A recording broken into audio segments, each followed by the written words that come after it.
उसे गर्लफ्रेंड से मुलाकात का इंतजार था। कई महीनों से वो उससे मिलने का प्लान बना रहा था, क्योंकि गर्लफ्रेंड दिल्ली में रहती थी और बॉयफ्रेंड लखनऊ में। पहले तो दोनों ने सोचा कहाँ मुलाकात होगी, फिर मुलाकात की जगह तय होती है मध्य प्रदेश की ग्वालियर शहर में। ग्वालियर शहर का शानदार होटल और होटल का वो कमरा और कमरे के अंदर दोनों की मुलाकात। महीनों का इंतजार था तो गर्लफ्रेंड होटल के कमरे में जाती है, लेकिन होटल के कमरे के अंदर ऐसा क्या था कि गर्लफ्रेंड भी चौंक गई। और बॉयफ्रेंड के साथ जो हुआ वो तो काफी हैरान करने वाला था ही। उस कमरे के अंदर क्या था ऐसा जो गर्लफ्रेंड को नहीं पता था, तो अब आपको पूरी कहानी बता देता हूं। नमस्कार, मेरा नाम है गौरव जगताप और आप देख रहे हैं अनकही।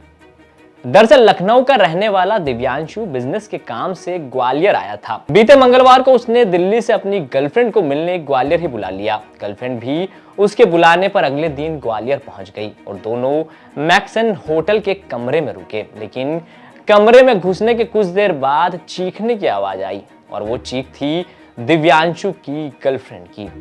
होटल स्टाफ ने अंदर जाकर देखा तो दिव्यांशु की तबीयत काफी बिगड़ी हुई थी। फौरन उसे हॉस्पिटल पहुंचाया गया, लेकिन इलाज शुरू होने से पहले उसने दम तोड़ दिया। अब पुलिस वापस होटल के उस कमरे में पहुंचती है। मौके पर देखती है तो रूम से शराब की बोतल और सेक्स पावर बढ़ाने की दवा के कुछ रैपर पड़े मिलते हैं, जिसके बाद आशंका जताई जाती है कि नशे के साथ सेक्स पावर बढ़ाने की दवा के कारण दिव्यांशु की हालत बिगड़ी और उसने दम तोड़ दिया।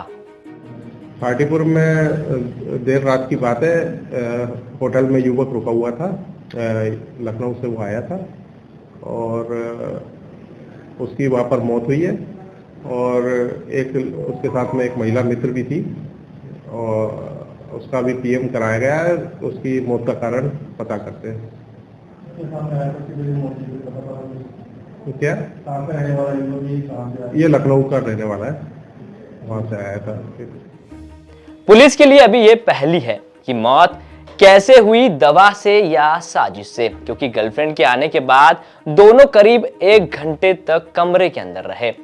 लेकिन इसके बाद 11 बजे दिव्यांशु की अचानक हालत बिगड़ गई और फिर कमरे से शराब, सेक्स पावर बढ़ाने की दवा के रैपर ने पुलिस के लिए केस पेचीदा कर दिया। फिलहाल पुलिस दिव्यांशु की गर्लफ्रेंड से पूछताछ कर रही है कि आखिर कमरे में हुआ क्या था जो दोबारा दिव्यांशु उठ ही नहीं पाया और उसने दम तोड़ दिया। फिलहाल तो पुलिस को यही आशंका है कि दिव्यांशु ने दिल्ली से अपनी गर्लफ्रेंड को भी बुलाया था। इस दौरान उसने होटल के रूम में शराब का सेवन किया और सेक्स पावर बढ़ाने वाली दवा का भी सेवन कर लिया। रूम से मिली शराब की बोतल और सेक्स पावर बढ़ाने की दवा के रैपर इसकी पुष्टि करते हैं। क्राइम से जुड़ी तमाम खबरों के लिए आप देखते रहें एमपी तक।